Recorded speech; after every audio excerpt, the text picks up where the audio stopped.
Welcome to the second episode of the Cranmore Co-op Harmony of History series of podcasts. These podcasts describe lectures and stories of shared history in conversation with community members and guest lecturers. This series of podcasts and workshops are supported and funded through the International Fund for Ireland under the Peace Impact Programme. Marcella, McGarry and artist Ken Gunning will take you through a series of recorded workshop talks and lectures held in Cranmore and Sligo. We are delighted to have as our second episode guest speaker, Doctor John O Callaghan. Dr. John O Callaghan is the Adult and Community Education Officer in the Centre for Lifelong Learning, St Angela's College, Sligo. John is a historian of modern Ireland, and his research looks at the Irish education system, the Irish Revolution of the early 20th century, and its impact on individuals and communities, and sports history. We hope you enjoy the episode titled Remembering the Past, Sharing the Future, which covers a range of topics including displacement, violence, politics, and religious differences, with plenty of involvement from the group within the workshop to add a real sense of how history can shape the present social fabric of a community. Dr. John O Callaghan, lecturer, historian in St Angela's, and I've been filling in John, I suppose, on what we've been doing to date in relation to the different conversations and talks and workshops we've had. And I suppose the whole aspect of this was around cross-community, which, as we have discovered, is very hard to get people involved. But we're here, and this will be the last workshop before Christmas, and then after Christmas we will have two more. So I'm going to hand you over to John, and let John give an intro to what he's going to talk about this evening. Thanks, Marcella. Look, I won't detain you long, folks. As Marcella said, I am a historian by training. I work in the Centre for Lifelong Learning out in St Angela's. I'm the Adult and Community Education Officer. It's my specific job, but my own research will say what I study, what I write about, when I get a chance, what I talk about, if there are people that are interested in listening to me, is history and 20th century Irish history in particular. And for the last while, what I've been doing is studying Ireland between, we'll say, 1912 and 1923, for about that decade, which is known as the Irish Revolution. And part of that, I suppose, is looking at how these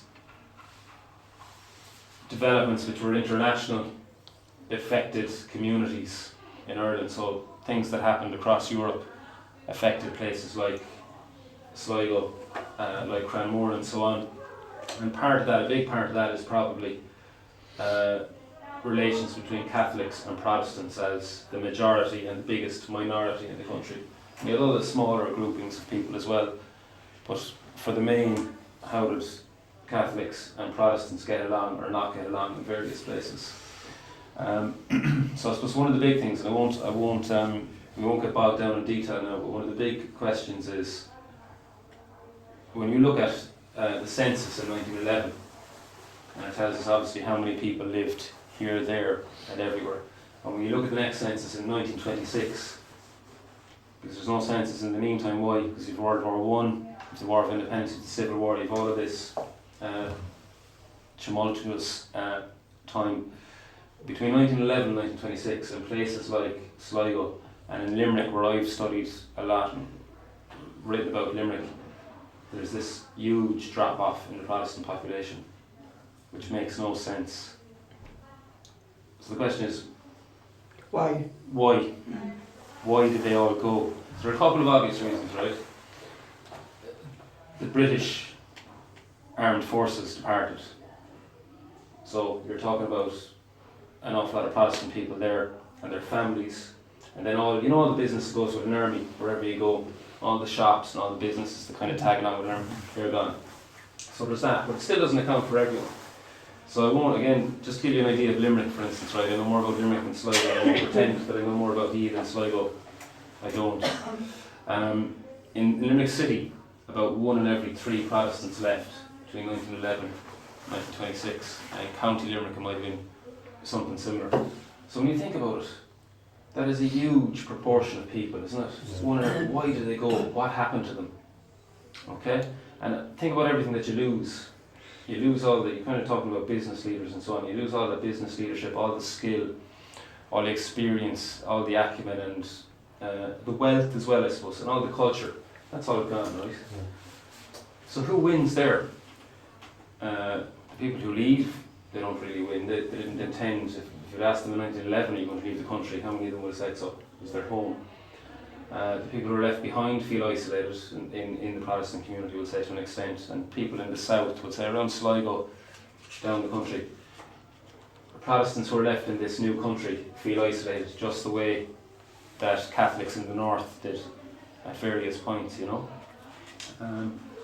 So there's big questions there, essentially. And there's a guy called Michael Farley who's written about Sligo. And he and I would think kind of the same. You have to look at the role of the IRA in all of this. And the IRA is the driver of revolution in Ireland throughout the 20th century.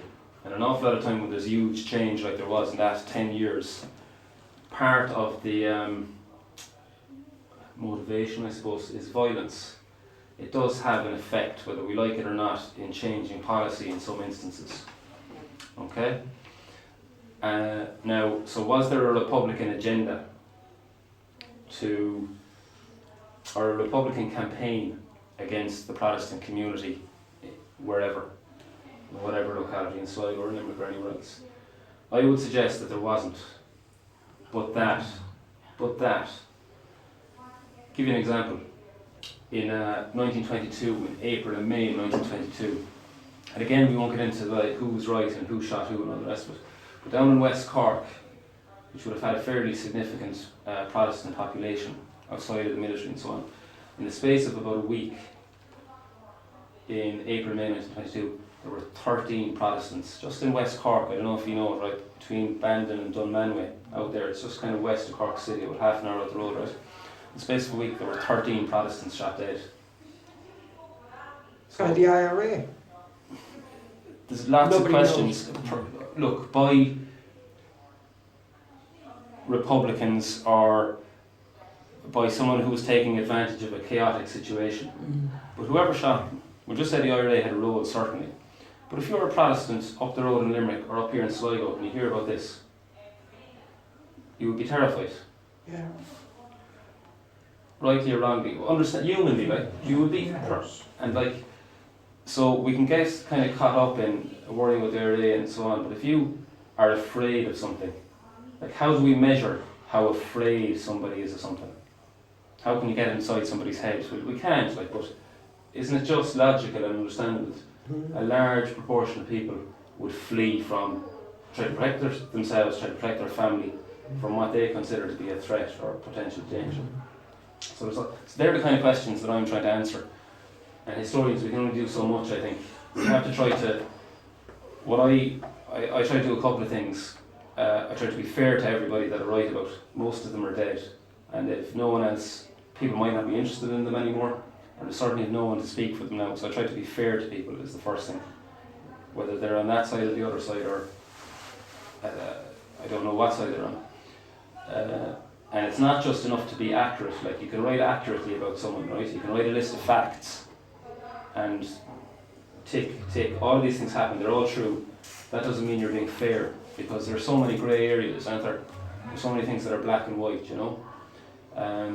So there are no easy answers, I suppose, to this kind of stuff. And I'm a historian, but I suppose one thing that I'm very conscious of about myself is I have a terrible memory, which is not a great trait for a historian, but look, there you go. So I have a few reminders for myself here. Okay, You're a bit so I'm not going to tell you anything that's factually incorrect, at least. I'll stick. So I was wondering about what to talk about tonight, I suppose. And you were talking about the council and how deals are struck and so on. And the notion of compromise, I suppose. And how do we move on from the past if we're talking about cross-community relations? And how do we draw a line under things? And I suppose another question I would ask is, and again I've no answer to it, when is it better to forget? Okay? How long do we have to commemorate the Battle of the Boyne, the War of Independence and so on? Okay? When should we move on? And if we do move on, does that betray the dead? Do we have a duty to these people who've gone before us? And if we do, what is that duty? Okay? Because there'll be a lot of this stuff coming up in the next couple of years, won't there? 2020, 21, a lot of centenaries, and then we'll get into messier stuff again with centenaries of the Civil War. In 22 and 23 it'll get fun then. So we all have our own memories, right? We all have our personal memories, our individual memories, but there's such a thing as well as collective memory, the memory of a society, and there's a very strong collective memory in Ireland of events of 100 years ago and other times. But how, we talk about memory, but we didn't live them, we didn't experience them ourselves. So these are things that are told to us, and then we carry them on in a certain fashion. You know, they're creations of society, aren't they? We all agree about a certain thing, but we don't agree about it. There's that. Now the problem with that is you can kind of make a weapon of it, can't you? And you can set up your memory against somebody else's. And you have contested memories then, and you have competing memories. Like in Ireland we even had a constitution, didn't we, until 20 years ago, that said, well, that land is actually our land. You know, so if it's in our constitution, how are we going to agree on anything else if we can't actually agree on what's the country that the constitution covers and doesn't cover? You know, there's all of that. Sorry, explain that a bit more now.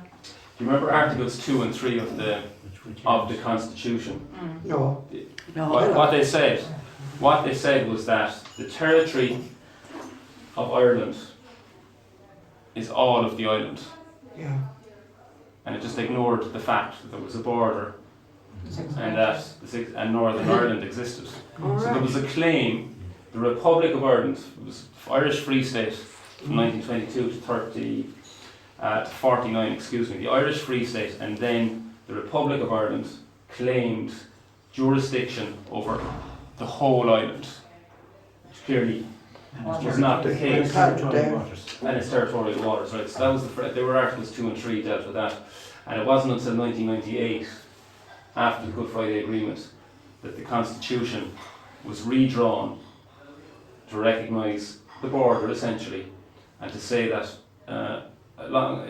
in line with the Good Friday Agreement, that reunification, if and when it is to happen, has to be based on majority consent, that everyone on the whole island has to vote for it. And there has to be a majority within the North in favour of it also. And this, you see, the funny thing about these is, like, I'm talking about history, things that happened 100 years ago. They're all live issues still in Ireland. None of these things have been played out fully. Especially now with Brexit. Yeah.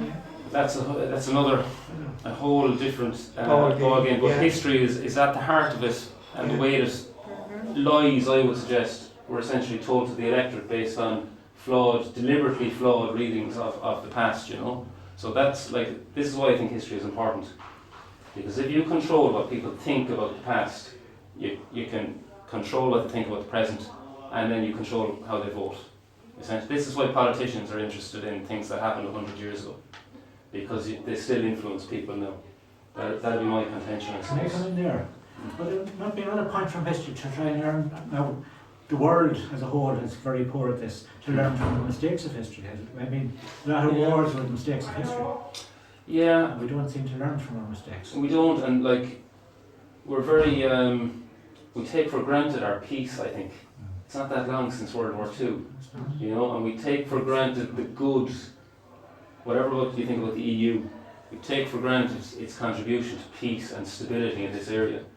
And we're very lucky, like, how stable, even on the island, this island, we had our own war, essentially, call it troubles or whatever you want. We've had violence at various points through the 20th century, but we've had a good run lately. And this is one of the things, it's a great point, you're right, that I just kind of want to finish up now. I'm sorry, I won't go on too long now.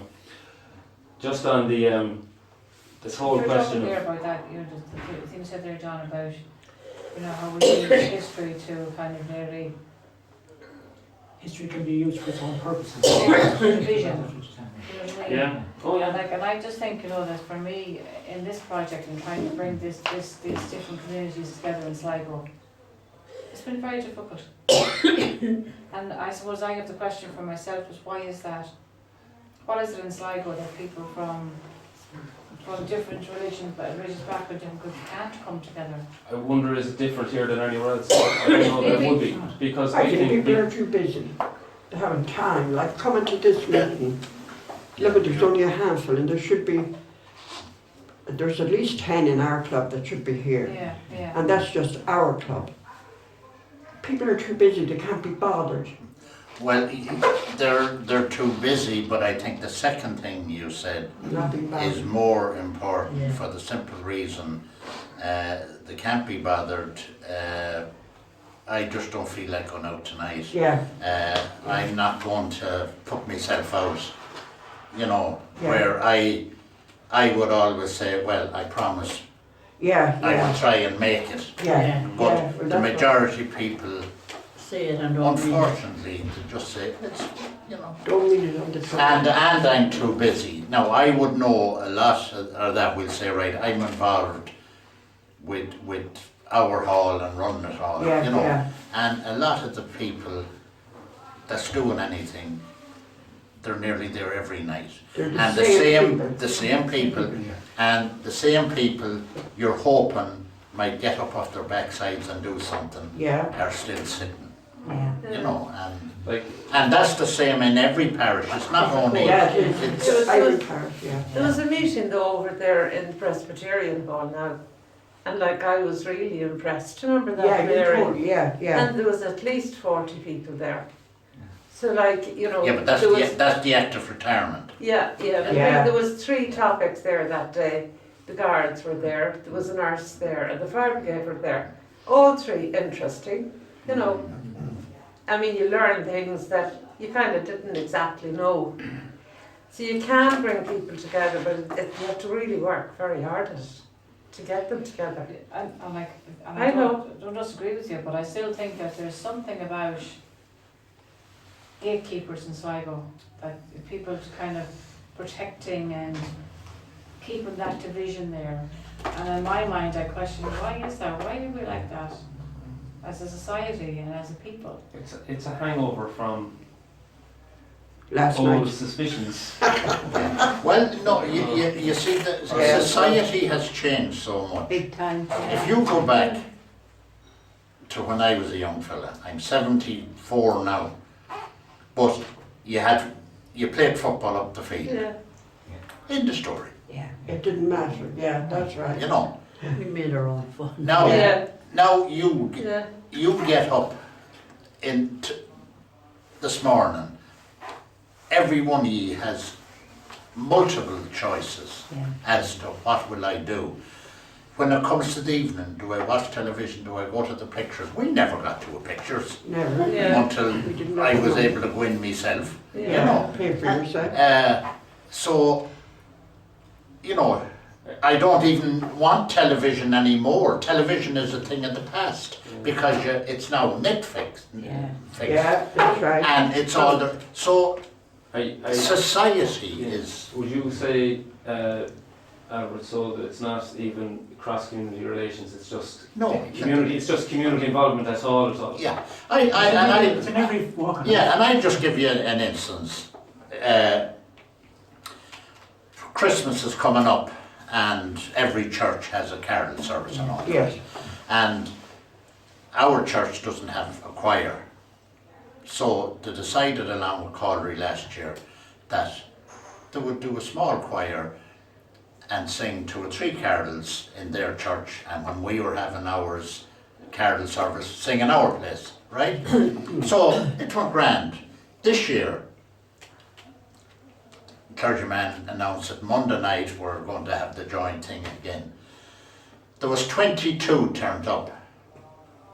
Now, out of our church, there was 5 All right. in our own hall. You know, Yeah, people yeah. just didn't. Doesn't Be suit bothered. me. Yeah, that's what I'm saying. Every Every organisation I think effort. that I'm involved in. You know what? Don't put me out. No. You know, Yeah. I'll do it if It suits me. it suits me. Yeah. Yeah. So what you're saying, and it's not that the Protestant doesn't want to meet the Catholic in Cranmore. But I don't think it is to do with religion now. No, it's I not. don't think no, so. no. I No. Like when we It were doesn't young, come we'd be into singing it. inside, but religion doesn't Doesn't come come into it into now, it. it doesn't matter. Religion now, I honestly don't think it does. And getting back to what you Yeah. just said there about the past, I mean, there's controversy now in the north on the news there today about this soldier that killed somebody. And I mean, like, who's bringing the past up there? Is it the soldier's family, or is it who he shot? Yeah. And like, that's 50 years ago. 41 years ago. 41 years ago, like. To answer your question of Oh, sorry. why, I'll come back. why the drop in population of the Protestants in the south. Yeah. And there was two things, or there was two or three things. You answered the first one yourself. Yes, there was that scared feeling. And it took out a percentage. I had relations of my own who upped out of Mayo and went across across to England, Canada, a lot of them, the north. One of the biggest thing that affected the Protestant was the rules that if there was a mixed marriage, Yeah. You beat me to the punch, you couldn't be married. The priest insisted on you signing a document to bring the kids up. Catholic. Now, that took away, because of mixed marriages, that took away, I'd say, a third of the Protestant population. And it's happening every, Oh yeah. And you know what I mean, mixed marriages. And it stopped people mixing, basically. Like, it stopped cross community relations. It could have a certain amount, but okay, don't get me wrong, couples are getting married and they're going one way, they're going the other way. The Protestant partner, it seems to be always the lazy one that'll stay in bed of that's right too. and the other partner will bring the kids. I think it had a big effect. Then the third one was that way back in the 50s, 60s, the Protestant here looked to Belfast, not to Dublin. Yeah. Belfast was who they kept an eye on. And we all know, you know them, the Protestant fella that hadn't a farm or a shop or a job, he went and he joined the RUC. Now, I'm talking about Sligo fellas. That's right. Well, we know them too, They joined the RUC, and the girls all went nursing to, what's the place in Belfast? Royal Victoria. Now, then you came along to maybe the 70s or late 60s, and a lot of the Protestants started looking towards Dublin. You know, that change came towards Dublin. And with the result, all my family is in Dublin. And it's not about religion. No, that's where the jobs are. So if there isn't, if you don't have a shop, if you don't have a farm, now even if you have a farm, they don't want the bloody farm. But it's to Dublin. Everybody is, you know. But there's a huge distinction now between the Protestants, as you refer to them, in the north and in the south.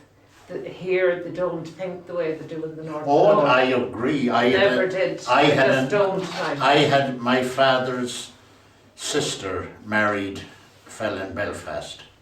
They're a different breed altogether. And whatever needle they inject them with when they go up there, they're completely different. You know what I mean? She became, I would say, well, she joined in. She got entwined, and she was as bitter, and she was everyone.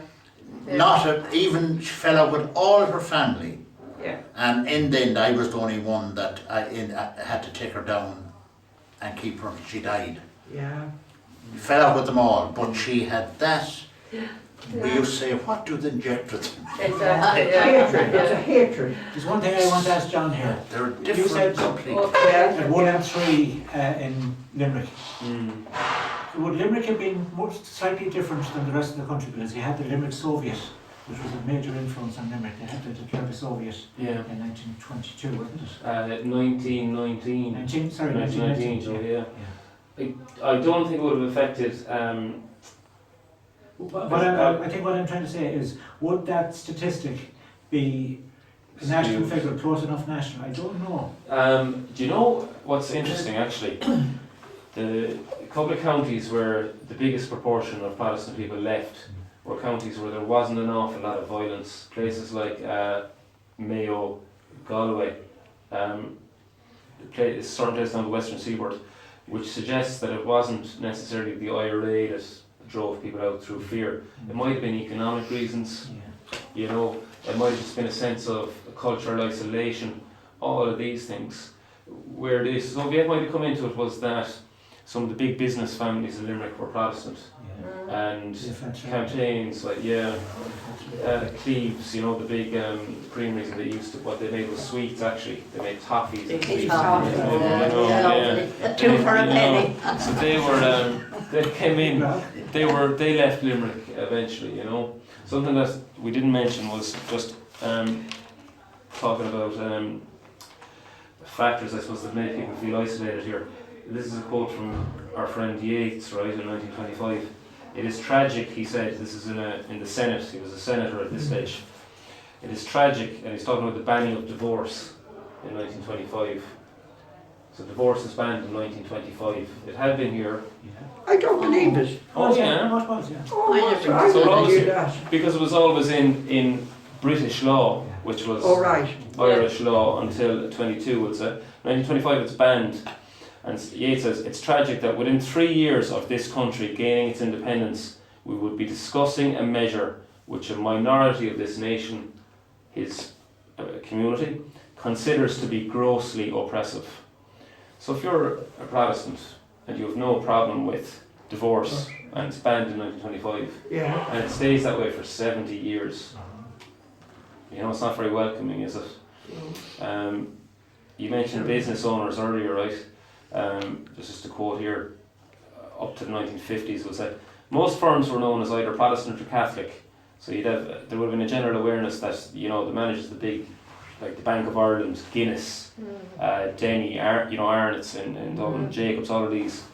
And the phrase was that they dug with the other foot, you know, these kind of phrases that you hear, like, they talk about the other foot, right? And there's a great scene, well, I don't know if there's a great scene, right? There's a scene in Father Ted, right? And he says, Ted, the character Ted, I don't know if you, however familiar you are with Father Ted, right? Those Protestants, he says, right? And they're playing Cluedo.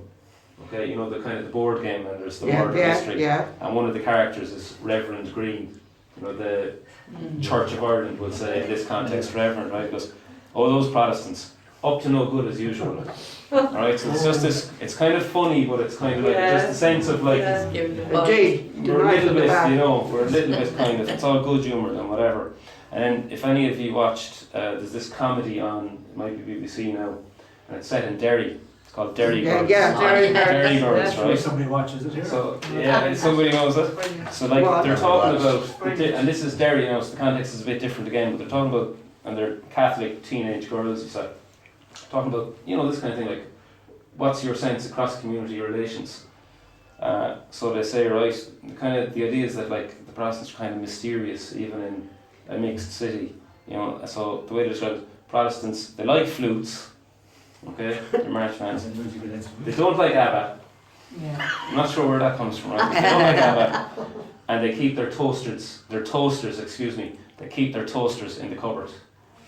Which I suppose, I don't know, is it a kind of a class thing, is it? I don't know, like, it's just, I don't really know, like, but it's just this kind of thing that, we, you know, weird, mysterious, we don't really know, so we'll make stuff up and rumours, and it goes on like that. But I was just looking at these things, one of my favourite ones though was a quote from a Church of Ireland member in Offaly, and he was a hurler, he's in Offaly, he's a hurler. And he said, religion makes no difference here, hurling is the religion around here. Yeah. So you do have, like, sport will bring people together and so on. Like, so like, we're great, like, if, the boxing teams, the cycling team for a long time, soccer team for a long time was Foot Island. Yeah. The rugby team obviously is a big example, isn't it? Surfing, yeah. Okay, yeah. So there's no. Yeah, brilliant. Yeah.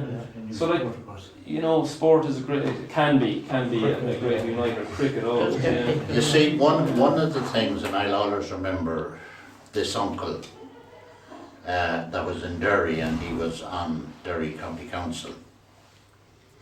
But he always, I can remember him telling me, you know how you have Derry and you have the bog side, that section. Yeah. And he maintained that when they went to build new housing estates, the Catholic bishop insisted it be built inside the bog side. Keep the community back then. Keep the community tight. Mm. So don't dilute it like.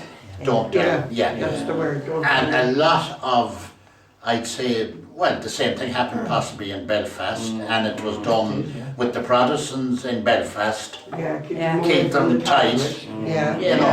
And maybe I can see why, but I can also see that it caused a lot of trouble because it didn't allow people mingle and get out. And the Make up their own mind. And the schools, we stick together and keep it to.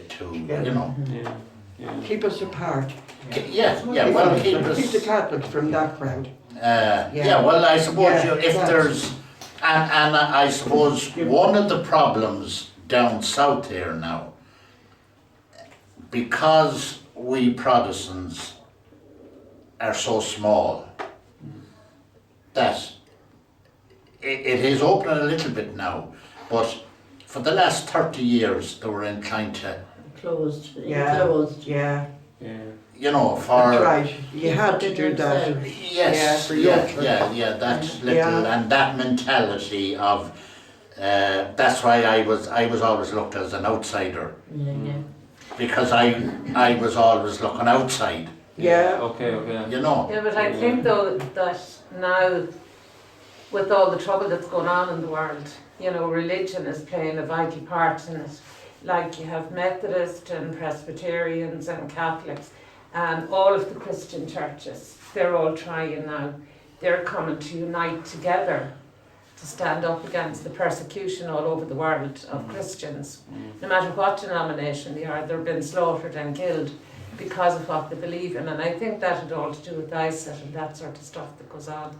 But they are getting closer. Like, I think and Pat rightly so. Pat Bamber up there, I mean, he and Pat Lambert, are doing a course together, in John St. the cathedral there in John Street once a year, they have an ecumenical service there, and sure, I don't see any difference if you were there, they'll talk to you anyway, that the divide is not the way it used to be. Yeah. And it might even become something very practical, might be a great uniting influence in the future in terms of just lack of number of clergy or whatever. That's happening as well. It might be something, That's happening, it'd be interesting to see how it goes, and obviously marriage has been introduced for Protestant, for Church of Ireland clergy, and so on. Catholic priests as well as so what's them going to to marry. happen? With women being priests. Can I just make one last? What she say? What? No. We have the first one. You can see her a priest yet. I don't think so. That's very, very doubtful. I don't think so, Marcella. Just make one last comment. Seeing what you said about the soldier, on trial, and I was just trying to figure out myself what I was going to talk about tonight, and I just drew a diagram, right? Put history in the middle of it. Yeah. And these concepts, these ideas that we hear about that are all related to history, and particularly this kind of an issue, things that happened in the past and how do we deal with them now, if they're legal issues or live issues or whatever, right? But I think it was very sad this evening, on the news, the way the news read it was that the family of this chap that was murdered. The victim, the victim, exactly. They're not, they're not going to get recognition at all, because the identity of this man will not be exposed. They keep on protecting, that's protecting wrong, really. And Do this, you know what I mean? this- But they would protect him because he was a British but the soldier. question then is, right, is that the price of peace? Exactly, Okay. yeah. You get peace, but you don't get justice necessarily, and you no. might not even get truth, the Exactly. truth of what happened. Yeah. But are we willing? To Put move up on with that. with what we're offered. And like For people peace. have put up with that to an extent, and that's Yeah. kind of, you know, so there's that kind of, what's the relationship between history in the middle of it all, right? The past, what happened, Yeah. between peace, between justice, truth, reconciliation, and loads of societies struggle with this, and the North is having to do it. South Africa is an obvious example, and it's happened elsewhere, and it's just messy, isn't it? And that Oh, very partly, much so. that's the nature of politics and compromise. So, you know, but it's a big prize. Peace is a big prize, isn't it? It I, is. I would say the North is 30 years behind us. I think so. When it comes to community, Being together, Yeah. togetherness. togetherness, I would say it's that, yeah. Well, this, Say it's that I'll bring fair. Robert on that one. I've been involved in, I think since phase one, in various guises, and I've been on three cross-border ones. And you think you have a difficulty here getting all the communities together. And none of them that I was in the north, they had any Protestants. Well, there was one of them that had Protestants in Belfast. It was Learning Without Borders one. It was the first one. And that was organised by the trade unions, and there was Protestant trade unionists. But the Protestant trade unions became very entrenched in their own society. And by the time we had the second one, it was very, very hard to get Protestants into any of the peace-funded projects. Yeah. Can be very bitter, I find. Yeah. I suppose the other thing about it is as well is that in terms of there's a particular project on the Newton Road. It's called the Mission, and it's a church-run project. It's a very interesting project in that they do a lot of cross-community work with Protestants, Catholics, particularly ex-paramilitaries, and they have advanced a lot in communities.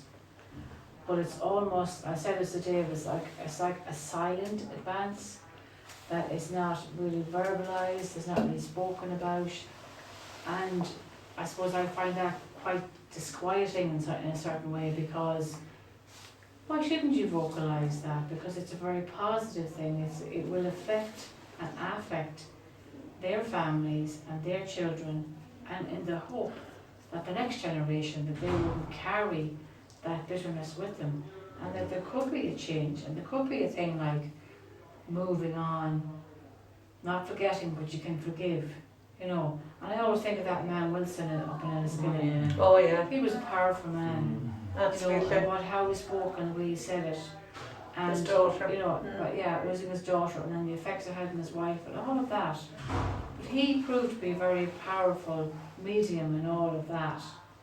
Then once he died, that died. That was the end of it, yeah. It was. And like, there's groups now, I know in Enniskillen, because I'm trying to get a cross-border group in Enniskillen, and it's becoming very difficult. And partly because of the election, and partly because everybody is taking their corners and don't really want to come out and say, yeah, we're willing to do this, and I understand that, and I can wait. But I do think, I suppose what's in my head, what you said, John, is like, thinking about 9/11. Like, how many years do you celebrate those 600 people's deaths? How many years can you go up on that podium and read all those names out? And like, what does that do for you if you're affected by that? What impact does that have on you, on your family, and your community? And the same in the north. And I question in the north, like having been up there several times for different things, like all the money from peace, all the money from IFI, and the walls are going up, they're not coming down. And what does that say?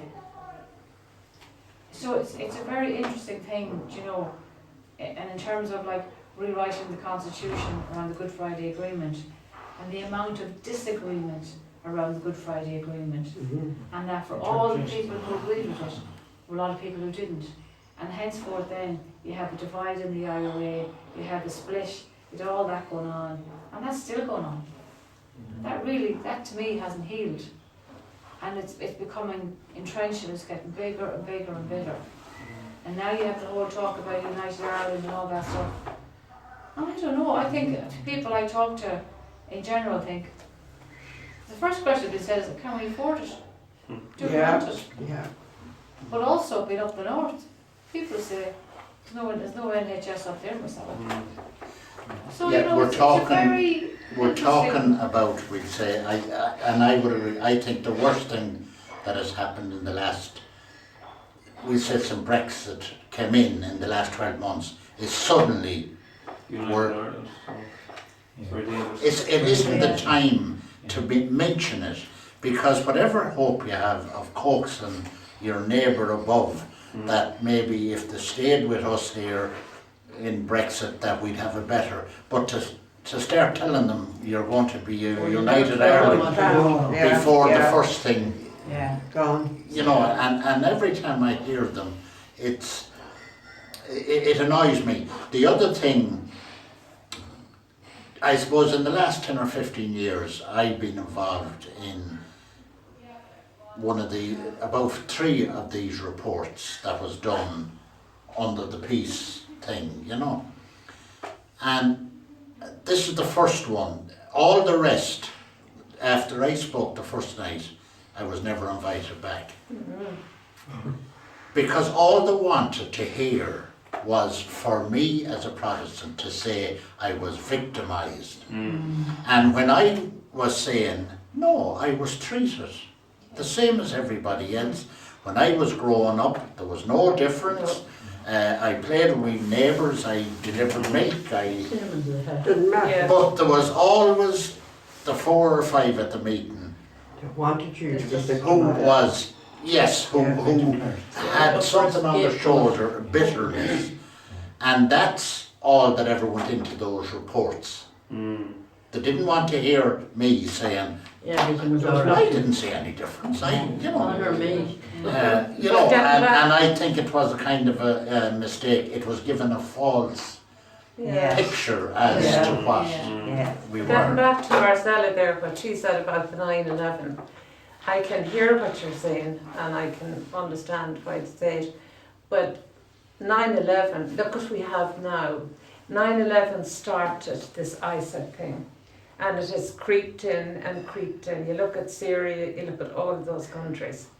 You know, I mean, it's dangerous. We have a girl that worked in the Irish Army, like, in jail tonight, like, because she was in it for 4 years. How does anyone know what that girl passed on to them? You know what I mean? It's just like when you go in and you're in the guards of the army, like, you have allegiance to the, you know, to the uniform you wear. And, you know, I mean, we don't know what she did. I'm not judging the girl at all, but the only reason she's back here is because she has a child. And I don't know, Marcel, if you heard the thing, or himself, about the itinerants, this crowd here below on Connaughton Road, how they were saying they were all goody, and the Maughan woman had come on, and she is the most foul-mouthed. My God, she's so foul-mouthed, and she roars and shouts and all of that. It's the documentary on the radio last week about something so positive about the travellers. Unbelievably positive. I thought, my God, we should send that to the Maughan woman. She's there constantly whinging and crying about Yeah, this but and that. And the other. why? But the She's getting reason, the, yeah, yeah, That's her job. yeah. And the day it's settled, she has no gone. the job. sooner she goes, maybe the better.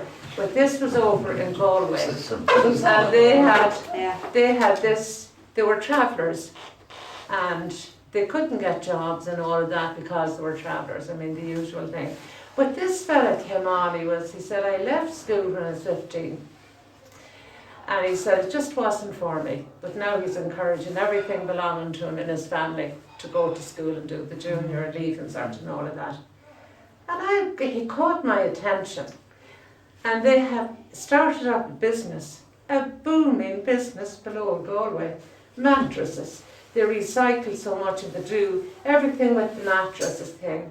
They're all in jobs, they're all working there, there's no discrimination. I thought, my God, the Maughan woman should listen to that. Because she, you know, he even referred back to, you remember, we would all remember, the gypsies when they lived near you, when they came with Yeah. those bright coloured flowers, the paper ones to sell it. Remember When they that? used to fix the pot. Fix the pot. Remember that? But they were just saying There's like somebody. that they learned so much. Seamus. How are you? That they just learned so much from I joined you, So, that was how they had learned so much like from their fathers and the That's grandfathers. right. Fixing things and learning things. So his concept of being a traveller was completely different to what we hear that woman talking about. It was a good story though, Yeah. it was a successful story. And they didn't have this bitterness and hang-ups and society owed them this, that and the other.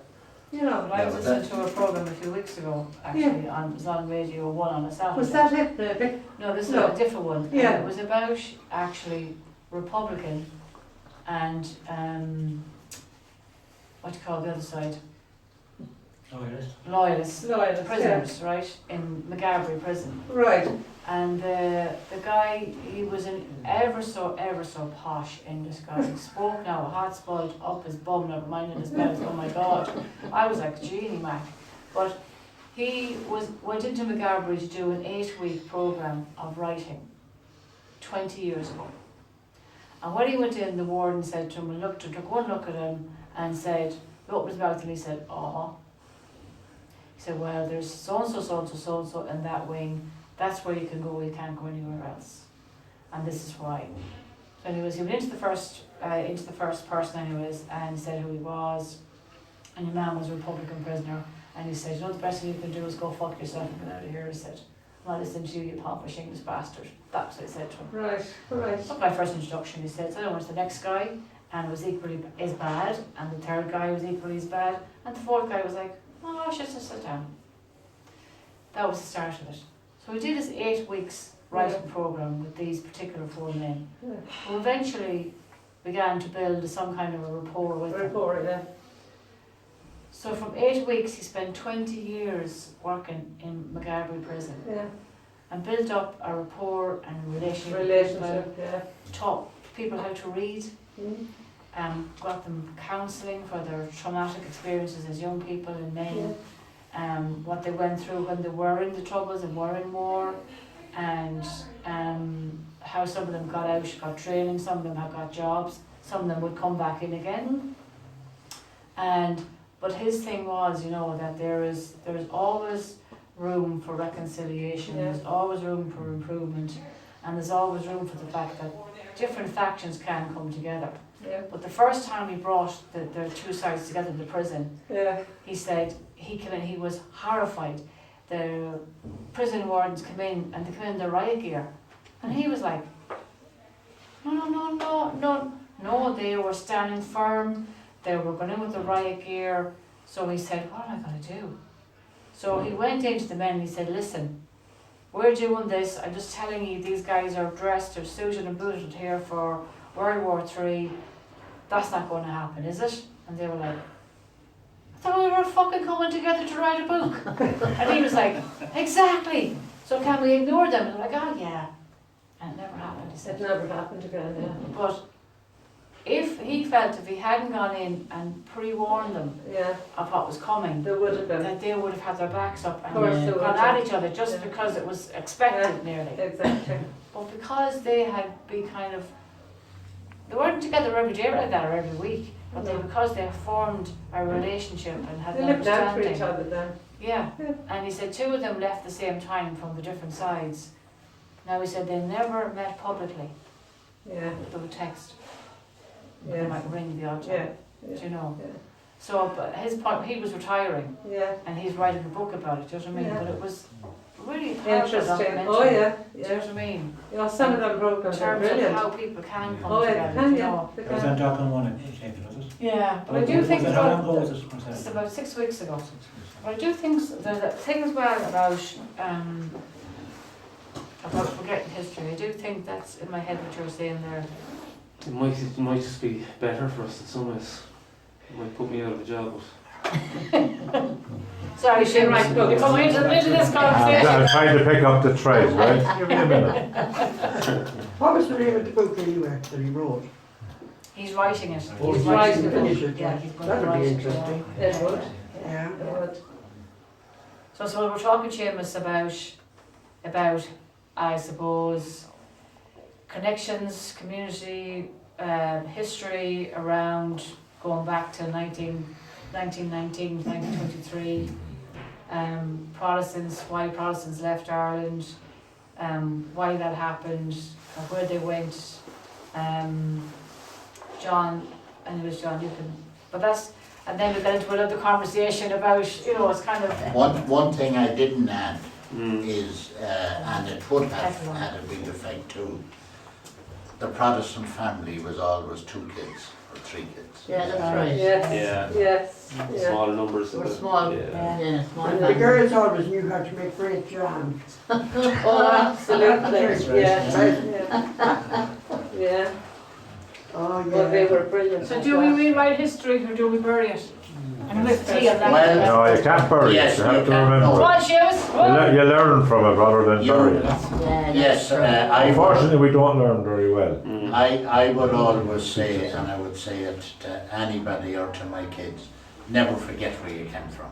Yeah, yeah. And never yeah. forget who you were. Yeah. Yeah. You know, be proud. It's a big thing about terrace people, we always say, never deny where you're from, and most of us don't, because we're all proud of what we came from Yeah. and got to Exactly. eventually. I mean, used to say, you never had to lock your door back in the day because there was No. nothing to rob for starters, and then Then everybody you was had- rambling between Then everybody not else's to house. rob Yeah. anyone. Nobody did think If that. they came in to bring in something, That's it. Nobody did think so. They had an awful lot, because one thing I can always going into the bridges to give them the milk. Paddy Hurry to come out and give me a head of cabbage. There Yeah. was that, yeah, yeah. Further over the street there was pigs. That's right, That- business. Yeah, yeah. they had the pigs. And the whole community Oh, yeah. was The million. self. They were all in the same boat. Exactly. Nobody had any. Exactly. All the back gardens The balance. was Were tilled. fresh, They were yeah. tilled and they Yeah. were, Yeah, you but know, I and here I was coming in from the country and I was going out with as much vegetable. I always say though, we had nothing growing up. Nobody had anything, Nobody did. but we had everything. Yeah. Now they have everything and they have And nothing. they have nothing. You're And dead trying right. now to bless their faces, they're too busy. True. Like They're on you their said, Alan. phones, Maureen. And that's the bottom line, they're not interested. When we were young, we had nothing, but we were loved. We were, yeah. But we were happy. fed, and we were We were happy, you see, Right. that's the difference. We Up were. rushing. I was Talking talking to to a class, Probably go come with home the at days, 6. yeah, Well, it yeah. was easy, you see, you had Yeah. nothing else, there was no big screen TVs. Oh, No. no. I have a child in the blizzard, Yeah. so is half a Sligo, And then Yeah. you weren't in the fridge. because they had nothing else to do in 1947 And you in could snow. walk the streets Were buried day for or night. about 6 Yeah, weeks that's in the right, That's snow. right, that's right. No, you see- Television, so what You else did see they do these from younger the kids? people now and they They say, don't know what we're talking about. No, they don't. they're saying, You're- gonna, but what I said earlier, there's so much pressure now. Yeah. That when I don't, I hear them talking about chat, Oh, chatting, yeah, yeah. Snapchat. Snapchat. There's so much, you know, even, right, Joe and myself, we play bowls 3 times a week. My father never, you know what I mean, No. he worked till he died, That's right. you know. Yeah. Yeah. And every man was the same. Yeah. That there's so much activity out there now. But you could walk the streets then. You can't. Day or night, you could walk. Yeah. My mother in used to come up Staples. from, But Dr. Barry there was on the 7. television there, was there a few weeks ago, I don't know, was it your man on Saturday night that I'm not particularly fond of, whatever you call him. oh, Ray. Ray, yeah, he's dry, but and he was just saying, and I thought, you know, I was so glad when I heard this doctor saying this, because I thought, I'm not mad. I'm glad I'm not mad. You know how people nowadays, you know, they're like this. Even my age, like you could walk into you in the street, or anything like that. But realistically, you know, you need to leave your brain to have a rest. You know, Oh, I when you're heard at that this today, all the that's time right. or going like that, You need your brain. your brain is going all the time. The only time your brain isn't going is when you're sleeping at night, but that's not enough. Yeah, but you see them You shouldn't crossing be the into roads. this, like, you shouldn't be And into they're on that. the- They're I taking don't over honestly it. think we should fight. Technology is going to be there. It is. We have to embrace it. Yeah, Yeah, Like, yeah. even at our age, you have to embrace a certain amount of it. yeah. But you don't have to let it take over Oh, your life. exactly. You And know, I it's think the that's problem what I'm is, trying it's to just to say. kind of Yeah. get a balance right. I got on the train in England there a couple of weeks ago, and I swear to God, I was sitting on the train on my own, packed full. Nobody spoke to one another. They were all sitting You on were the only phone, one that every know. single one of them. Yeah, had Oh, it, no. yeah. No, No. I had it in my pocket, but I mean, know. I don't know what to be looking for. I really don't. Exactly. You were Yeah. afraid to take it out in case it be stolen. No, but across the road and they don't even look where they're going. They're on there. I saw a fella yesterday come cycling over Chapel Street, no hands on the To bicycle. buy, when he was Well, it's true. Yeah. It's true. I mean, it's in addition to their hand. You're going to get. I think the thumbs are going to become far bigger. Yeah. Because if you watch it, you hear there, this thing is moving so fast. I can't even hit the buttons. I should be watching them and I just say, how can you go so fast? Because I'm like this and I hit the wrong one. So same as that. But now there's this big influx of lice in people's hair, That's and right, it's yeah. because they're all at this That's leaning right. forward, taking Get off. taking photographs, selfies, Spreads it. and now it's spreading. Like why? So you have to worry about it. I'm able Oh, to, that was a beautiful fact, when I get them out in the open. You're waiting for them, man. Oh, yeah. But somebody mentioned there about going into, Margaret mentioned going into St. Bridget's and that you get to have the cabbage at Paddy Heritage and things like that. Now I grew up in a very mixed community, Catholic, Protestant. I think there was more Protestants lived in Chapel Street than Catholics when I was growing up. And we had a very good neighbour, Frank Robinson. I don't know if any of you remember Frank Robinson. Yeah. And he had a big long garden. Now, you daren't go into the garden if you kicked the ball into it. You had to watch that he wasn't coming. But he was always, he'd fed the half of the street from the garden. Yeah. But don't they proud of that, Joe? You know, Sorry? have great pride in your crop. They had, yeah. Oh, I mean, yeah. we've Yeah. tried. Just to show you, they give it to you, so you Yeah, get a right. bit of praise. No, Yeah, Jesus, yeah, that's- your rover is fabulous. Look at the size of it. You know. But it Yeah. just sorry, I'm not finishing that one. Yeah. It showed how far we've gone now with consumerism. We have a polytunnel out here first with the men's, which was the first one, and then we have the big community garden down here now. And we can't give away the vegetables in it. I know. We didn't try to give away the vegetables now because we didn't grow as many vegetables on it. We learned the lesson from the first polytunnel. But we threw out most of the vegetables. But nobody knew that though, John. Yeah, we were actually, I never knew that. We were actually- We would have went over to I would you. have bought them. well, now, we used to Definitely put would have tables got them. out in the That's front right. here. I was very Yeah. involved here for 28 years. No, libraries haven't come up here. I know, but we put tables with vegetables there and nobody would take them. Well, you see, Oh, nowadays, you'll be afraid to give them. Because in case, if the person got sick, that's so. Tired lines of work like that. And I got to the stage that I brought, we always also have exotic stuff. That was probably part of the reason that they weren't too keen on it, because maybe not, because they eat all sorts of things now in Ireland. But I brought a pile of them over to the Avalon Centre, Yeah. and nobody would take them.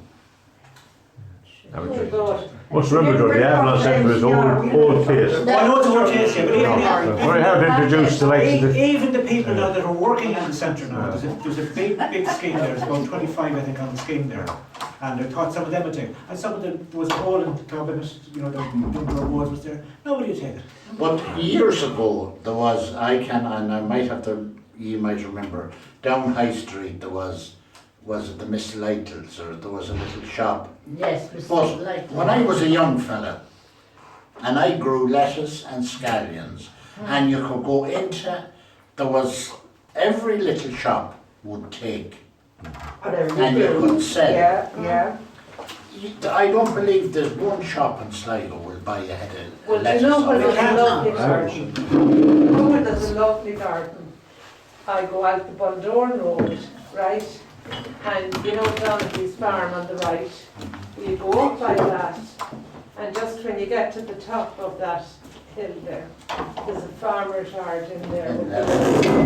I want to see his walled garden. I'd be passing by and I'd slow down and I'd be looking in at it.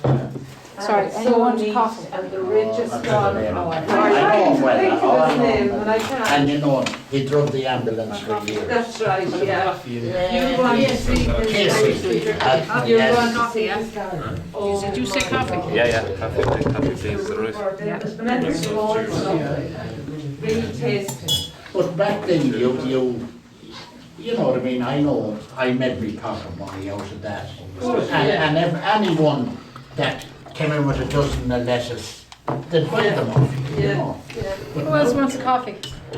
I don't- You look at all the Huckster shops, you know. Huh? Tea? Look at all the Huckster shops, yeah. You take over a street, for instance. Yeah. They had Finn's, Tom and Morris, Yeah. Dean and They're all McGarry. that, yeah. Right, they had 4 Huckster shops and Nora Carroll's up further.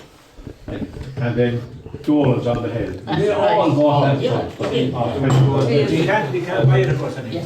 No, you probably have to. You're sweet. It has to be. I know, but that's where we're on You're the sweet phrase. enough to come back.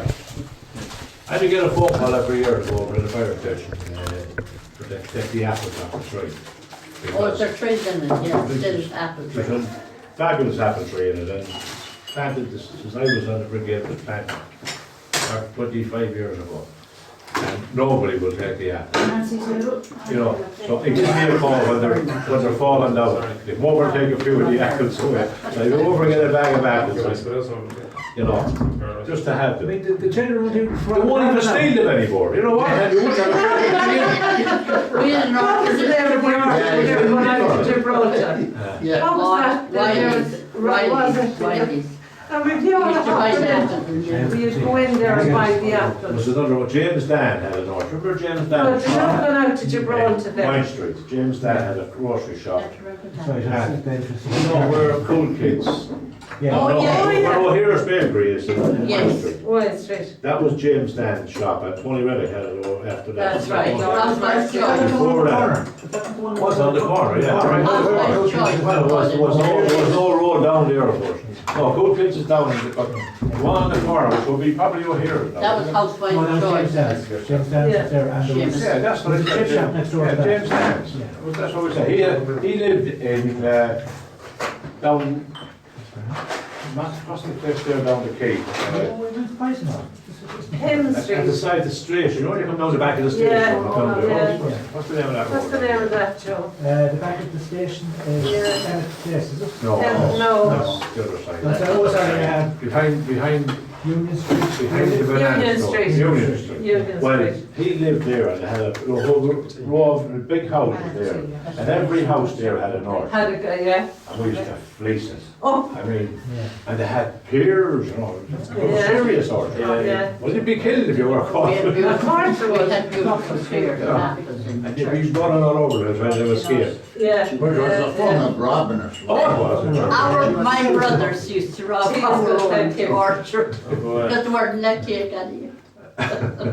but anyone that had an orchard was selling for hours and stuff. Yeah, have a mince pie, no? Nobody from mince pie? Good man, Joe.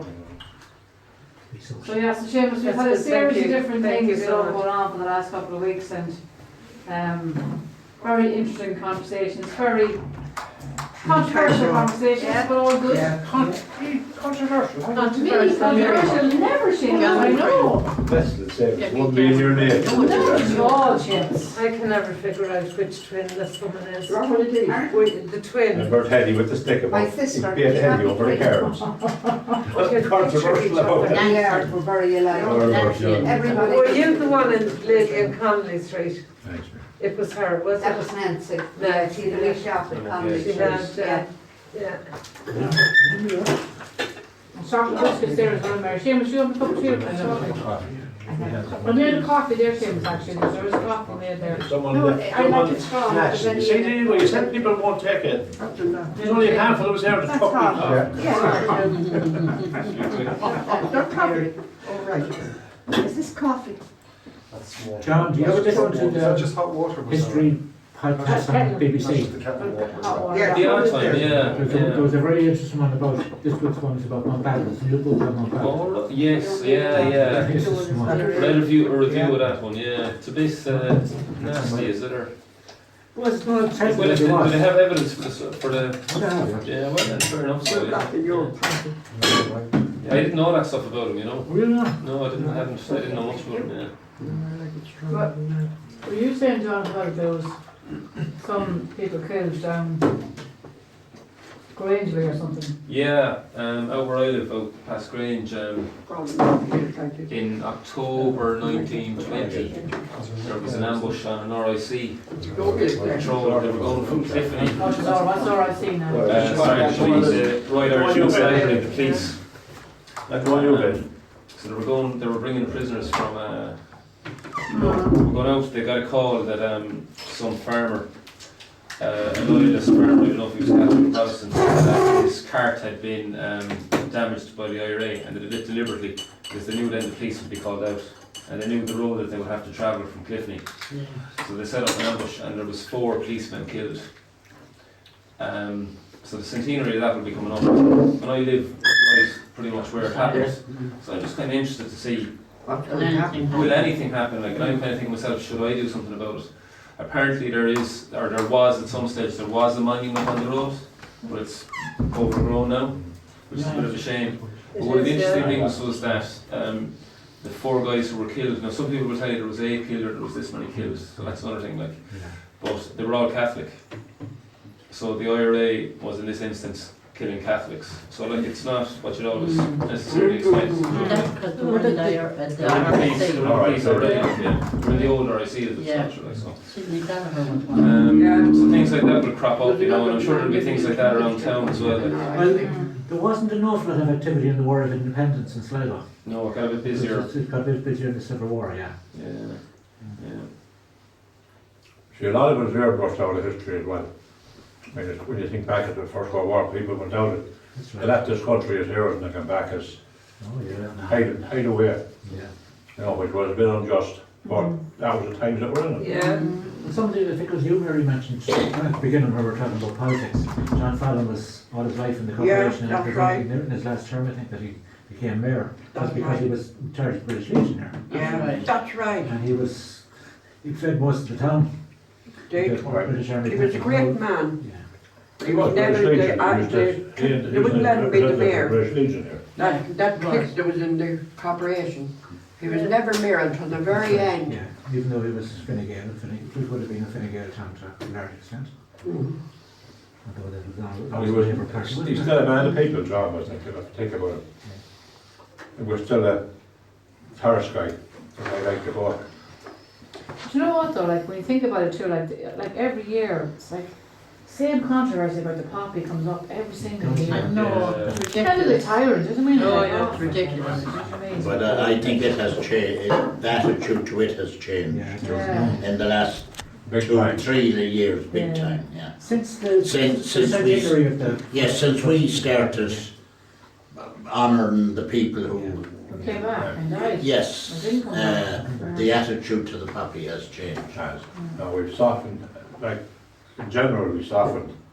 In that the people are, I suppose, maybe, I don't know, we've softened our attitude towards what was a kind of a hidden thing, as I said, we're airbrushed from history. Yeah. A lot of the people that fought in the war. Well, John Fallon now, he would have sold Poppies. poppies, Yeah. because that was the way It's a the, It's a There was a fundraiser. lot of It was- it men was- from Sligo that yeah. went over and didn't come back. Yeah. Were you Yeah. here? Were you all here the night Simone Hickey was Yeah. in, which you She was up with the No, I missed that night. Yeah. Right, you would have talked about. That's right, the men from Sligo and Yeah. surrounding area. That was very interesting. Yeah. I've heard.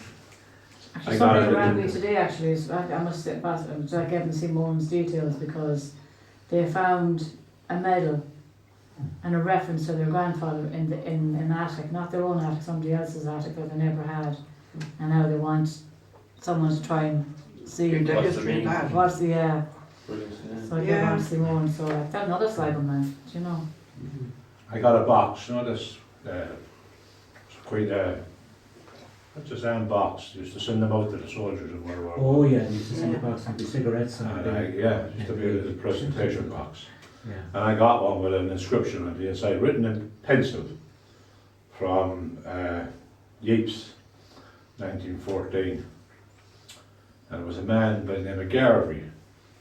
I got difficulty deciphering the name, but he was from Auburn Street. Right. And it was Garvey's. Oh, it was Garvey's in Auburn Auburn Street. Street, yeah. And it had me fascinated, and I tried every way I could to try and I Find photographed it, I legatized it, I got everything, but I couldn't get the names.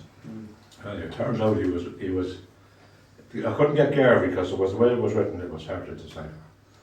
So I left it in the museum eventually, because of the fact that it had someone had written this and Yes. sent it home. Yeah, Yeah. I was trying to find out about it, that he survived the war or what happened. Turns out that he did survive the war. And he had 6 children.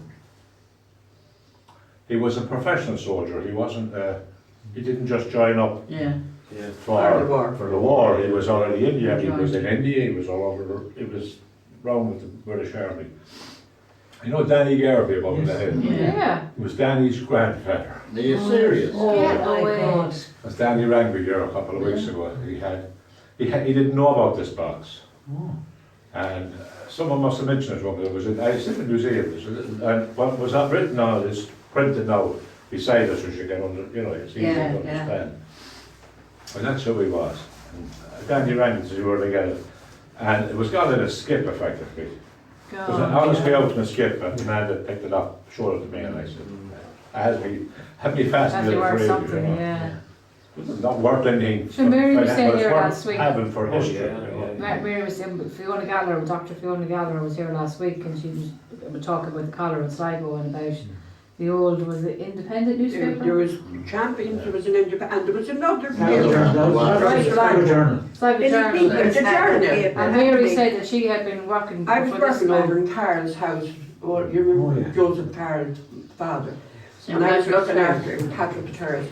And I was cleaning his room because he wasn't well and the doctor was coming. And under the bed was a case. And in it was all these papers. Now it was a big enough case. What did I do? Threw them out. I didn't win. And every time I think of it, I do see it aged you. And Simone was saying that there's so many gaps. And there could be all Yeah. in those Oh, there's so many papers. gaps in You the know, paper. couldn't that you even know, just can't look. Yeah, but when you're young. They were so old, 1945, Yeah, you know, just- Yeah. they were there in the way. And Imagine. I never asked the man why he kept them, Yeah. you know. Yeah. But I had to tell his son when he came from America, the priest, what was his name? And when he came, I told him, when the man died, I said, I threw out all the papers. Oh, did you, Mary? Yeah, one. That was all he said to It was just as well because the rest he said was wrong. me. And he was a priest. But when I thought of it after, I knew what he said. When I realised, imagine. Did you not go through them? See what's really I more? didn't. I knew there was no way. We got a call down to Lissadell, this man's house. A tree had fallen down. I'd say the previous year, and it landed on the roof of the house. But it wasn't fit to penetrate the roof because he had books stacked right up to the raft, up to the The of book the saved roof, him. all the way up. Iron zone. Every iron zone I said it was ever printed. And packets of clothes, like drawers. They're not over there were drawers and vests and Yeah. family giving you this for Christmas. Never taken out of the bag. Cool. And he kept stacking until he came down the stairs to the kitchen or to the living area, and he had that full of books. And the leg was gone on the table, and he had it built up on With the books. books. So there was a bit of a fire in it, and we were called into it. And he was outside, he wouldn't leave the front door. He was at the front door, and we were trying, to get it. It wasn't a big fire, because you couldn't burn anything in it. It was so packed, it was solid. But the tree, I couldn't believe the tree was sitting on the roof. And it was there from the previous, whatever storm was before it. So I said to him, have you anything in the house? Have you anything you want? I told him if you found hidden something, Yeah. Yeah. Get me glasses, he said. I was trying to, I need me glasses, I have to have me glasses. I won't be able to read. And this is a man about 90 years of age. So there was an ashtray with 2 coppers on it, and his glasses. Well, I'm out the glasses and the ashtray. I said, is there any more money? No. Well, I swear to God, every book we opened was a note in it. That's where you put the money. Every single magazine had 5 or 10 or 20 in it. There was thousands of pounds hidden in it. And he never drew the pension, ever. He worked on the Lissadell estate. Oh, I can't remember the man's name, way back. He worked on the Lissadell estate all his life and lived on the estate. He had the house part of it. Never drew the pension. I was highly indignant, but I was just chatting about, you know, highly indignant that he wouldn't take anything from anybody. Suggested to take. But it was where he had all the money hidden in the books. It's amazing, wasn't it? Sure. And he was, the family were trying to get him to go and stay with him. He wasn't living. Money behind. Oh, they were all coming then. Oh, yeah. He had plenty of Oh, colours. yeah. Oh, the clothes, he had all sorts of stuff. He was a hoarder, you know, he'd buy his bits of clothes and stuff. Yeah. So never used them, like myself. Remember the Moffats in St. Joseph's Terrace? Yeah. When Paddy Moffat knocked on my father's door one time. Remember the lorry, yeah. Yes, and they had a van, and they had a van when nobody had cars in our street.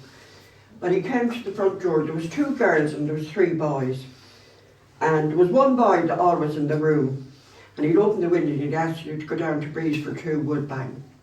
Give you whatever, you know, and he'd give you a halfpenny or whatever for going for him. Yeah. Because he never went out.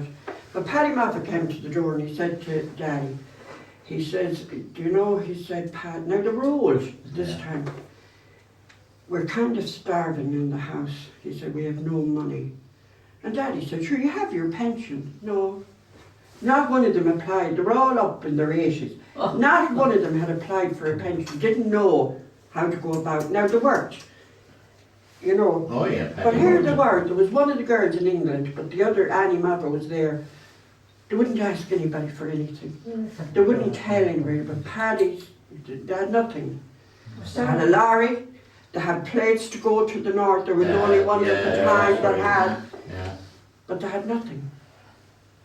And here, the Lord of mercy may helped them to get the pension, and then they got the pension. But they were so proud, Yeah. or else they didn't know how to go about it. And I would say there was lots of people that didn't know how to go about getting the pension. That's You right. know, It was it funny. shows you. I would Well, a lot of them wouldn't apply because they felt it was Yeah. they were lowering themselves. Yeah, by, that's right. By taking. Yeah. How times have changed. Read or write.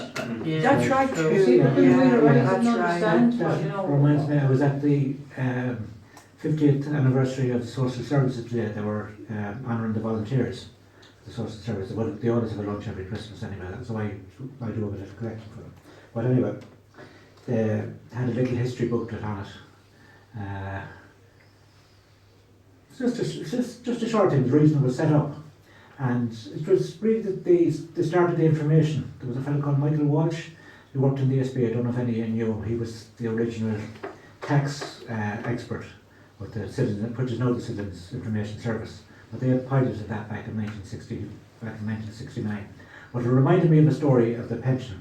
You all remember Harry Lang, who worked in the Labour Exchange. Yeah. But you remember Jagger O'Rourke? I do. Yeah. Joseph. So Jai came up to the pension age and he wasn't able to read or write, as I'm sure you know. So he asked Harry would he fill in the form for him. So Harry said, well, of course. So I went into O'Dwyer's pub, which is now Foley's. I sat him down in the corner and named Joseph O'Rourke, the address, blah, blah, blah, and all the details, and date of birth. You want to know everything. But that's it. A lot of people were funny about their age. No, it's just a number. That's all. But you know, like we were saying here before, like I see all them stories, like all those stories Should be they're recorded should nowhere. be marked down or written Well, they're not written down. down anywhere. Do you know what I mean? It's like these conversations at least Yeah. will be. We are recording these conversations, and they will be edited, and people will hear and agree what's been allowed to go out or whatever. But you know, it's important. It's important to record them. Yeah. Oh, yeah. There's a caveat in that, I'm sure John will agree. Oral history, memories have a tendency to to play tricks with us. Oh, big time. You've got to have, you know, as a story I'm sure you check your sources. But I was going to ask the question, And get up there. and what do you think Can you of finish with your question? the sources that are being used? Newspapers always have their own agenda, and always have had their own. I worked in the newspapers all my life, and they've always had their own agenda. But you can see it, well, fake news nowadays, and it's rampant. But it always was rampant because the historians taking information from the history from the newspapers. Not always the most accurate. If they have 2 or 3 sources. I'd always say to students, you know, if you're going to pick up a book in the library or you're going to use a newspaper or whatever, Yeah, who wrote the book, yeah, who was the editor of the newspaper, yeah. who, What was the Yeah. policy? what basically, what was their angle like, Yeah, you know, because you got the same, a book on the same subject written by, if you wrote it and I wrote it, completely Two different. different two things. different books. And the You same read the for history of history. Sligo. Yeah, you read the history of Sligo. Which one? 3 volumes. John Oh, the McGarry. Woodmark. Oh, Oh, Woodmark. Woodmark. All of That's it. the Woodmark's history study. You can see when you read through it, I mean, Yeah, you're right. I deliberately tried to read it, which is nearly impossible. That's Because difficult. most of it is the sizes and, you know, Yeah. yes. Yeah. But you can see the angle it comes from. It's sort of the aristocracy Yes, it was a- point of view. Yeah. You know, I mean, you get the odd character mentioned that we, of our level, would say. Mm. You get mentioned here, but generally it's all people of money and people of position. Yeah. Leans in that direction. You know? And you're dead right, and a lot of that is because we're just talking about people who can read and write and who can't. Yeah. To leave records behind you, you have to be able to read and write. Yeah. Yeah. You know. It's amazing how if you look at the 1901 census, there's if you're looking at a crowd of names I know, and surprisingly many of them could read and write, Right. and could write very well. My grandparents could write beautifully. I mean, seriously, they were. Or, you know, back in the day when you were being taught to write, it was bet into you, like, you know, you didn't get away like we would get away with a scribble. They had to write and had to be very nice. And it still is. But You that's know, if the you look at truth, someone writing writing, nowadays is terrible. Oh, If I yeah. just say to my grandchild, the teacher won't be able to read that, she is nanny. And you wouldn't make it out. Doctor wouldn't write it. But there are certain schools now, and everything is on the laptops. Oh, yeah. Doing the books, and Whiteboards. it's kind of worrying because Yeah. the skill of writing can Yeah. be. But you the know, You've got to only be thing lost. I object to is the Oh, yeah. weight of the books. I know, Yeah, there's yeah. still here with fingers. I have a small fellow, he's 5. Oh, yeah. We're lucky, like, we have to live very near the school he goes to. Just the way of the bag, like. Yeah. it's probably heavier than himself. Oh, that's the Nearly trouble. is, It's no wonder they have bad backs. Yeah, no, that's No, school bag never worried me. Nor me, and John Because with a pencil. and I all. never had more than 2 books in it. But I still think to get a letter today or a card, I think that's the nicest thing of all. It's lovely, but I wouldn't be You able to can write it. reflect on the I've gone letter. for it so long. Yeah, it's a treat, isn't it, almost? Absolutely, Yeah, it's a yeah. surprise, like. You think like if someone went to the trouble of writing that, Picking the Yeah. card and, you know, yeah, posting exactly. it and, The wording of it and all of that. yeah. Well, look, I suppose I want to thank John for coming this evening.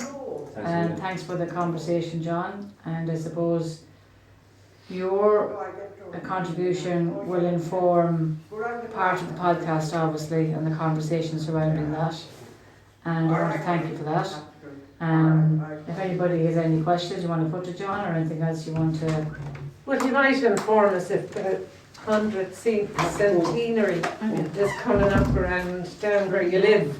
Yes, yeah. Didn't you say that? Is it Yeah, next year or the year There's something after? next October, yeah, there's something Yeah. going on, yeah. Or occasionally there'll be things in the Hawkswell that are kind Exactly. of open nights, which are You're Interesting. in Yeah. Rossnell, John, here. yeah, just out past Grange, we'll say, Joe. So towards Tiffany, there's a Yeah. group down there, I'm sure you're aware of it. Father Flanagan. Yes, yeah. Yes, they're doing it. And this Hamlet Cemetery is in the news too now, Hamlet, isn't it? Yeah. Yeah. I'm very sorry, I have to go. No, And it was thanks most a million. enjoyable. Thanks very much. And thank Lovely to you. meet you. Lovely to meet I'd you. love to Thanks a stay million. again now, but I have to. No, we're finished up there, yeah. No, Perfect. no, John, I no, love that's it. okay. Thanks Yeah, very no, much. pleasure to meet you. Mary, Thanks a thanks a million. million. Thanks a million. See you next You will, I know. Bring your book up. All right, Dory. How's it come? See you, Doreen. Oh, do. I love that. And I lend you the history. Oh, how nice. I don't know if it was how the war for about 20 years.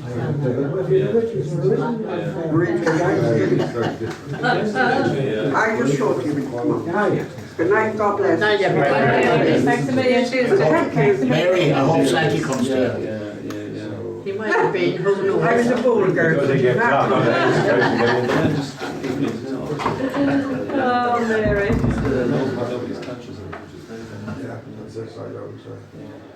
But definitely, John, plenty of food for thought anyway. Yeah. Thanks a No, million. thanks a million for the invitation. Really appreciate it. Very And, nice, very thanks a million interesting. for It was Yeah, it was. absolutely, yeah.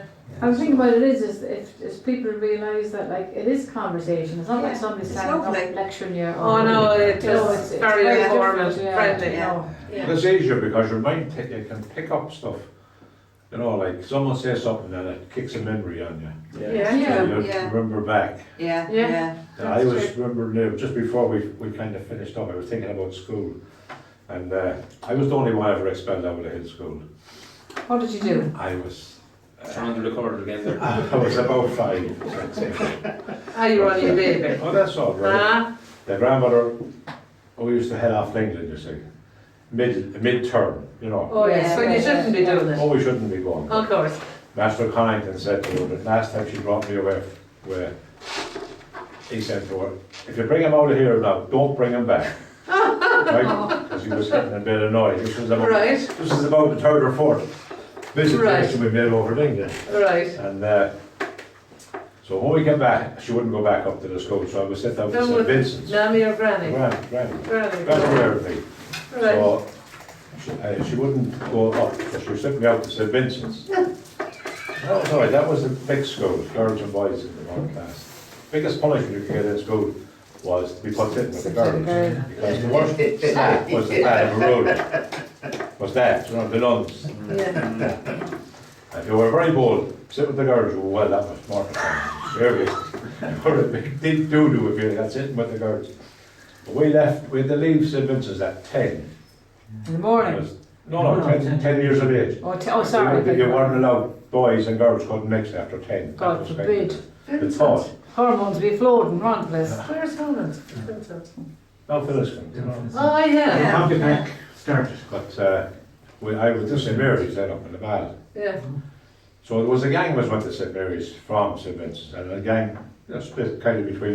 That's who threw the rock across the wall at me. That was it. That was him. St. John's and St. Mary's got most of them. But there was Barry Gordon, you know Barry? Yeah. And Jimmy Sweeney, and we were all the same age group. We all shifted up to St. Mary's. St. Mary's. But Gordon's had a very big family. You know, there were steps of stairs. And Batty worked as a driver on Egan's lorry. So there wasn't a lot of money coming in at the time. So we were all given a list of books to get. St. Mary's was a paying school. You know, On the man, that's right. That school was a paying That's right. school. We had to Yeah. pay 30 shillings a year. Yeah. Really? Yeah. And You were saying that Albert, before. Were you saying that before? Ours, I paid nothing. you were on the other side of the wall. Yeah. You were the other side. You're there lefties, I straight know, I was trying to hit you with the rock, you're right. Yeah. I threw many as the wall across, I can tell you. But apart from that, we had to pay 30 shillings a year. Yeah. And it was a half a crown in St. John's. Was the difference. Because St. Yeah. Mary's was paying. A lot of the shop boys and shopkeepers' sons went to St. Mary's. It's kind of a bit posh, as posh schools go. And when I think we got a list of books out of you, and of course you got so long to get the books in. And Brother Colin was the teacher. Remember Brother Colin? Oh yeah. Not Rubber, that was Phelan. Colin used to be found in Old Barton. But he called us up, called Barry Gordon up on him. Everyone had their books got, bare Barry. He was missing a book. So he gave him a day to get it, and he didn't have it in. There was no money. No, simple as that. So he brought him up. Without your hand. We'd never been slapped. As I said, big punishment tip of the girls. We'd never been hit with a cane. So we took him up, and the cane that time, you had the black tip on it, which to put tape on the end of the cane, right? And when they come down, you'd hear the swish. Oh, yeah. So Barry put out his hand, and he hit him. One, and Barry went, "You fucker, you!" Oh, we were all saying, he became cursing like the brother. Fucker, you! And the fellow was stunned. Never heard him ever cursed on it like that. By the look, out the door, into the little office. It was about the size of the chair. And we were, well, what's going to happen? What's going to happen? We were whispering around the class. So the next thing anyway, in the door, get it back to your seat there. Start on it. We don't know what happened in the office, we never found out. But it was, oh, it was great. And why, and was it wasn't part of the model, no? No. No, what was Marsh Brothers? It was beside it. Yeah, I knew it was the Marsh Brothers, but Yeah. No, they were all separated. It was all separated. yeah. The building was the same building. Yeah, well, that's why I thought it was part of that, because the model school was ran by the state. Absolutely, yeah. It was the same as what they're all saying are great schools now. It was non-denomination and there was no fees, it was... It wasn't non-denominational, it was a Protestant. Oh, it was, but anyone could do it. Oh, you could, yeah. The manager of the school was the inspector. Clergy had no say in it. Yeah, but it was, I mean, I didn't know anybody that was in it that wasn't. Oh, no, it was. I remember Matthew Callaghan. Yeah. I remember all them in it. Yeah. I don't know who that, the rig, they were all in it. Yeah. No, that was, it didn't cost a shilling. Yeah. It didn't cost you a shilling. Anytime. But it did cost yeah, no, you're right. Yeah. The grammar school is the same. Yeah, well, the turf was paid for by the state with us. See, it was taken over when the state was formed. The modern school was part of. It was taken over, and they had to run them and take them. Thank you so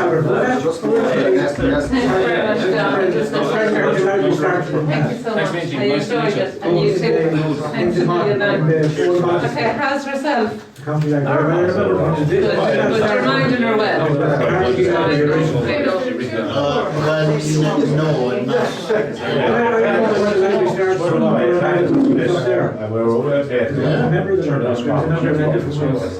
Oh, there was a section in the middle that wasn't in the model where you went in the double door. No, I wasn't around to the other side. No, we went in No, but I'd be the door interested to in the side, the right hand side. Now you can And hear there was the thing they went in on the left It's hand difficult, side. isn't it? Cheerio. See you, Joe. The brand is nearly joined. The verandas ran one, but it was all between them. That's it. That's the snowball. Oh yeah, of course. That's really cool. Yeah. I know we were about Thinking taking it's it there. seriously. I think that's nice. Yeah. Was there a town classes in there? That's more essence of it, but the other Well, let's essence. see. Because there was a big... No, there was, because when we left St Vincent's, there was 4 classes in St Mary's. It was 4th and 5th. That's No. right. Yes, 4th, 5th, 6th and 7th would be 7th. There was 11 classes and it was. Because there was only 2 rooms. Sure. Yeah. There was 2 classes in each Oh, room. of course, yeah. So you had to, when you went into the door, Yeah, well, I know they ran the classes were split. they ran seven classes. Yeah, there was a It was scholarship. nearly the only, There was a scholarship here. it was, if you wanted to go on, Yeah, exactly. Yeah. Disappearance, nearly if you wanted to go on Interesting. to do scholarships or to get to university, you got the 7 classes. I didn't even finish somebody. But I never get out the door. I never thought, because the Larry loaded turf in come in. stuff we're revealing about ourselves that we all take Sixth for class granted. always had to More than carry up anything the turf. And we just kept the bin. No, I'm here in a different. And we built about 4 sides. Three that way. Two that way and one on top. And we'd spend the whole day carrying it up. We had a better system. And it was a big manhole and oh yeah, but this was so big. and the turf used to dump it down the manhole. Dump it and then we'd all shoot off pushing it down and No, this had to be brought up and put into the turf shed above. But we spend the whole day bringing up the one load of turf. That's a good story before you go. And all those stories, or that type of story. How many Ted spent on here? And even the in the just shop. and he said to me, we were just chatting. We don't ever want to have a and I changed all of that because I the was hall. like, He says, it was just a bit. I was telling him that and we it's drank not- a and I said, that was it. that was just She said, "Nothing to see it," she said, you know. So I said, I said, I called him, I asked him. Nice and comfortable and So Ted was in Henry's one day, getting a bit of stuff. you come in and do a bit of a And I got him, I said, "You keep you talking on, you know yourself." I don't think that I would use Ted was going out, and just as he drove away from me, and I didn't. I thought, I didn't say they were happy to let so I ran down after him, and he was at the security, I was going out the door. Yeah. So I tapped on the window, and I said, Ted, sit down the window. What is this? He says, "It's my chance of a tour of your He said, "Beavis." It's the miss. I said, "Sorry." That's right. He was a bit to laugh. Chance of a tour of your So At the beginning going, well, you're ready for the tune. Yeah. oh really? How That? did you get away with Yeah, it? Yeah, we had great night. I've read that tennis. Very well organised. One of the nights. Very good. Very good. Joe said to him, "You never try anybody out?" Yeah. What we said, "What are your things?" But he said, we had to stop throwing them out, he said. So we found out we're just still alive. Oh, Facebook, and then they were kept. Discovered they were dead for 3 or 4 years. Well, that's fair, somewhere. It's hard to. You can take, I love Ted, he's a great man. It's more obvious, isn't it? Yeah.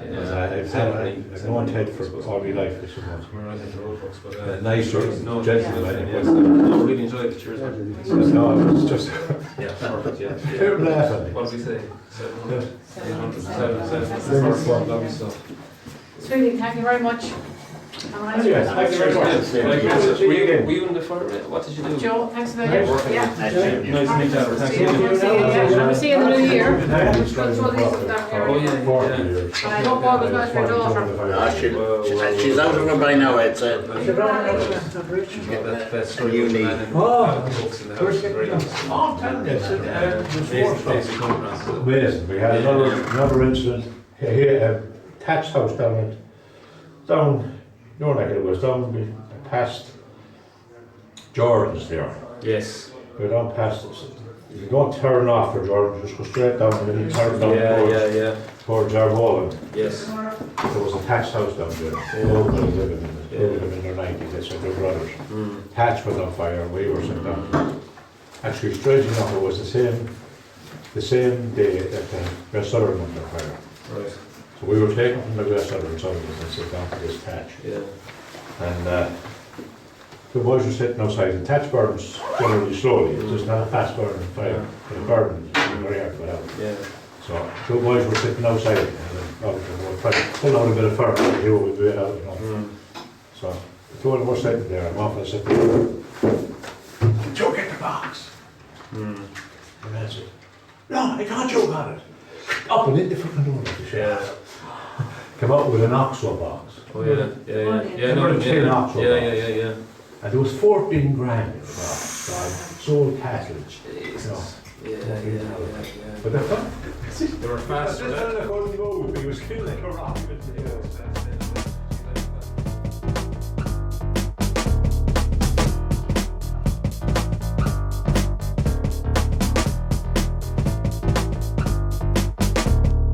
Once again, thank you for joining us at the Cranmore Co-op, the Harmony of History podcast series.